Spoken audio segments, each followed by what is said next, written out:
Hello YouTube, Reseller Mom here. Welcome to today's video. Today is going to be a video on how to get tax exempt for Party City. This is for your Amazon FBA selling. If you go into Party City and you want to purchase things and not pay tax on them, because you're going to be paying tax on the sale, you want to make that purchase with a tax exemption. And I'm going to go through how to do that with Party City. So, welcome to the video.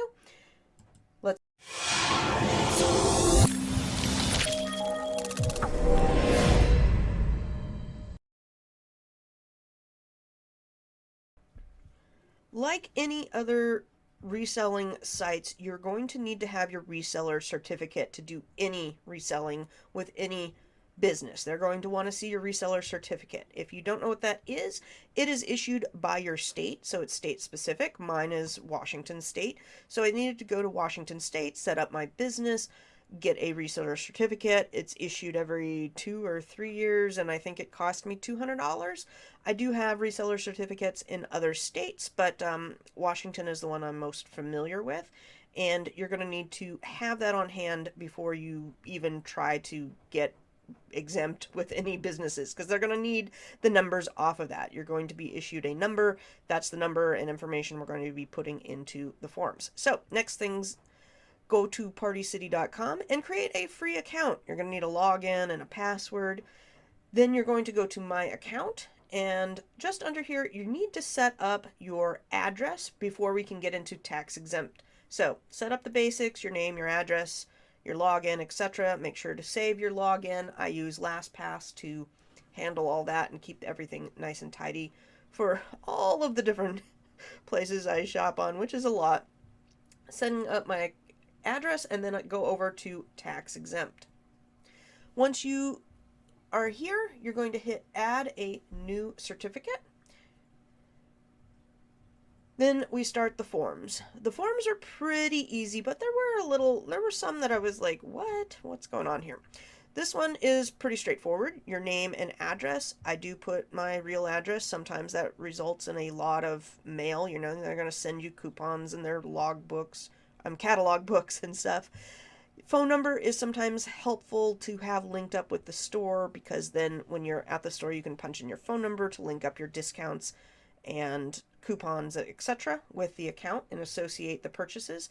Some business websites even will have your receipt online later, like Walmart. I can go pull my receipts later. I don't think Party City does, but linking your phone number might be a good idea. This next page, we are going to select purchases will be resold when we're selecting our reason for creating this document. But I do love how Party City has quite a few options, including diplomatic missions or the medical field. But we are resellers, so select purchase will be resold and save and continue. This next part is where you are going to need your exemption numbers off of that certificate.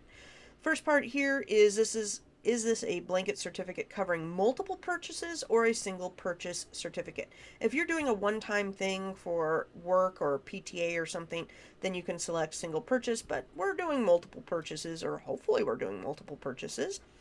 And then next you're going to select your state ID number, the state issue, the country of issue, the type of business, and explain the other type. We don't need to do that.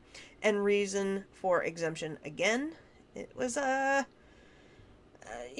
I said, it can be a little confusing.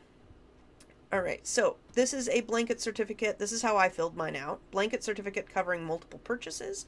Select an exemption number, state ID number, tax ID number. Enter your tax ID number. Ours is, it's like a social. It's 8 numbers long. No, I'm sorry, it's 9 numbers long. State of issue and country of issue. Then I've got select the type of business. Retail trade made the most sense for what I do, and probably what you do if you buy and sell on Amazon. This was the one that made the most sense. The reason for exemption, resell, and then again your resell number, which was exactly the same as my tax exempt number. I only have one number, so I put it twice. Signer information. This is going to be your name, your title. I don't believe the title means too much here, but if you want to put partner, owner, etc., any of those work, manager. And then you're going to use the mouse to scroll and sign your signature, save and continue, and that's it. So, other than having quite a few options and not knowing some of these things, make the best choice you can for how your business is set up. And really, when I went and looked at the other options, those made the best sense for my business. All right, you can print and download your certificates. I suggest downloading it into a PDF and having that PDF somewhere where you can access it. I have done, let's see here, I have attached it to a draft in my Gmail before. I've also put it into like my Google Drive so that I can access it, because if you need to present it at the store, you may need to track that down. You can also just print it out and put it in your, I don't know, in your purse or in your glove box. And there you go. It should be all ready to go. That is it, folks. If you enjoyed this video, please leave a like. If you learned something and want to follow more videos, hit that subscribe button. Have a great day.